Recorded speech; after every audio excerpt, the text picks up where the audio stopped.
Nous, on n'avait rien, mais je te jure qu'un enfant d'immigré était toujours bien habillé. Ça, c'est une réalité. Tu avais toujours la crème sur toi et tu étais toujours bien habillé. Je sais que ma mère, elle s'habillait toujours comme une star, en fait. Et en fait, c'était aussi une couverture. Tu pouvais être très, très bien habillé, mais derrière, c'était la catastrophe et t'en chiais. C'était à la fois un masque, mais une force. Comportement. Tu vois ce que je veux dire ou pas? Mais, genre, devant les gens, ne montre pas que tu es rien. Et parce que tu n'es pas rien, tu vois.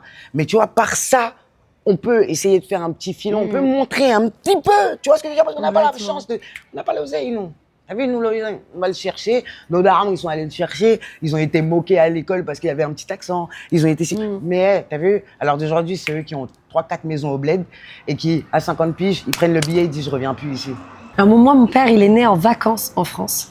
C'est hyper important de le dire. De ses 3 frères, il est né...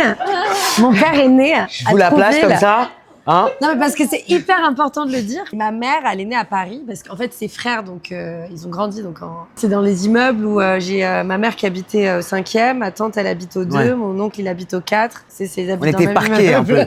C'est le parquage. Enfin, je veux dire, on est tous différents, mais on a plus ou moins une certaine niaque suivant nos galères de vie. Notre histoire de vie. Notre histoire de vie qui fait que tu te dis, bon, vas-y, là, j'ai vraiment envie de tout donner. Quand j'étais petite, j'ai connu aussi le fait d'avoir de l'aisance et aussi du jour au lendemain de tout perdre. Et quand tu perds tout aussi, déjà, ça te remet dans une réalité où tu sais d'où ça vient. D'un coup, tu sais que t'as tout. Et après, tu te relèves le matin et tu te dis, OK, là, on va se laver la casserole. Là, tu vas parce que là, il n'y a plus d'eau. De et donc, tu fais des toilettes de chat.